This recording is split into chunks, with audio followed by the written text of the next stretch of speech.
Hello, my name is Daniel Patton, and in this course I found the most interesting section to be Chapter 13, Materialism.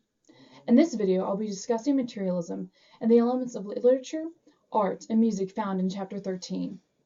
During the age of materialism, two important art movements emerged, realism and expressionism.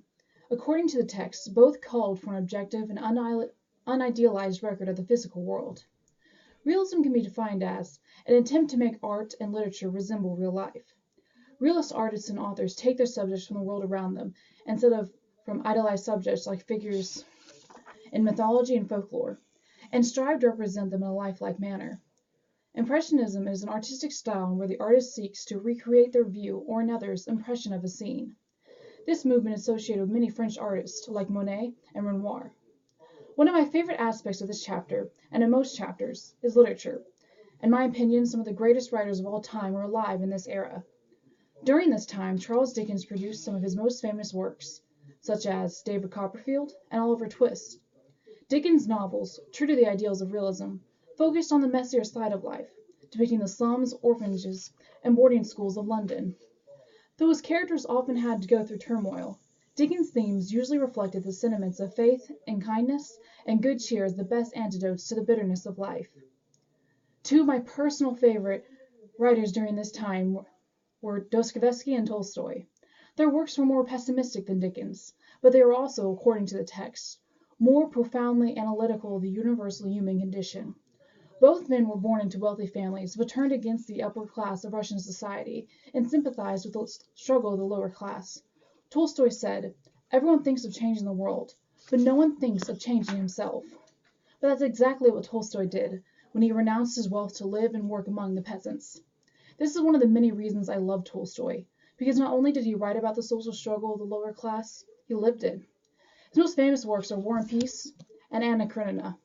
In both works, his themes reflect the importance of family life and the search for the meaning of life and the irrationality of human motivations. While Dostoevsky shared some similar themes with Tolstoy, his works pay greater attention to the philosophical and the psychological. The characters in his novels usually suffer from poverty and their own conscience. His works often focus on the questions of morality. For example, his most famous novels, Crime and Punishment and The Brothers Karamazov, according to the text, treat matters of guilt, penitence, and the psychological consequences of moral freedom. What I always found interesting about Dostoevsky is his recurring theme of the necessity of suffering and the hope of salvation through suffering. What both of these writers had in common was their shared depiction of realism in their works. As Dostoevsky said, an artist must know the reality he is depicting in the miniest detail. Art during the materialism, like literature, was extraordinary. Some of the most famous artists reigned during this time, like Monet, Renoir, Toulouse-Lautrec, Seurat, and Van Gogh. Monet and Renoir were Impressionist painters. Monet's work, Impression Sunrise, is often considered by critics to be the first modern painting. What I find interesting about Monet is that he used no lines in his paintings because contours are not an organic part of nature. I also love his use of colors in his works. One of my personal favorites of his paintings is poppies. Another one of my favorite artists of this time is Toulouse-Lautrec. I like how he depicted the seamy side of Parisian life, though many of his time condemned him, including his own family, for the paintings he made. I find his work refreshingly honest, and one of my favorite works by him is In Bed. I like how this painting so intimately depicts a couple together, sharing a passionate kiss. Van Gogh is another one of the greats of this time, and another artist of mine. He worked during the Post-Impressionists and Art Nouveau, translated New Art movement. Van Gogh created over 700 paintings and thousands of drawings, but sold less than half a dozen in his lifetime.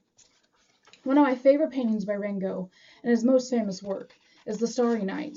His expressive blend of color and nature creates a peaceful and beautiful work of art. What I really love about Van Gogh is how passionate he is about his art. In a letter to his brother Theo, he describes this passion saying, "I can do without both God in my life and in my painting, but I cannot do without the power to create." The last element of the age of materialism I will discuss is music. Music, like with other art forms during this era, embraced ideals of realism. The movement that embraced realism in opera was called Verissimo, literally truthism. My favorite composer this time is Puccini, who composed La Bohème and my all-time favorite opera, Madame Butterfly. Madame Butterfly like many of the art of the time, expressed Eastern culture with a Western flair. The story, true to the realism movement, is based on an actual incident. It's about a young geisha who marries an American soldier, but it sadly ends in tragedy. Madame Butterfly is my favorite opera because the music is so beautiful and illustrates the emotion of the plot so poignantly. In conclusion, the age of materialism was defined by literature, art, and music's embrace of real life and the places, people, and images one can find in it. Chapter 13 was my favorite section because I have such a love for the writers, artists, and composers of this time.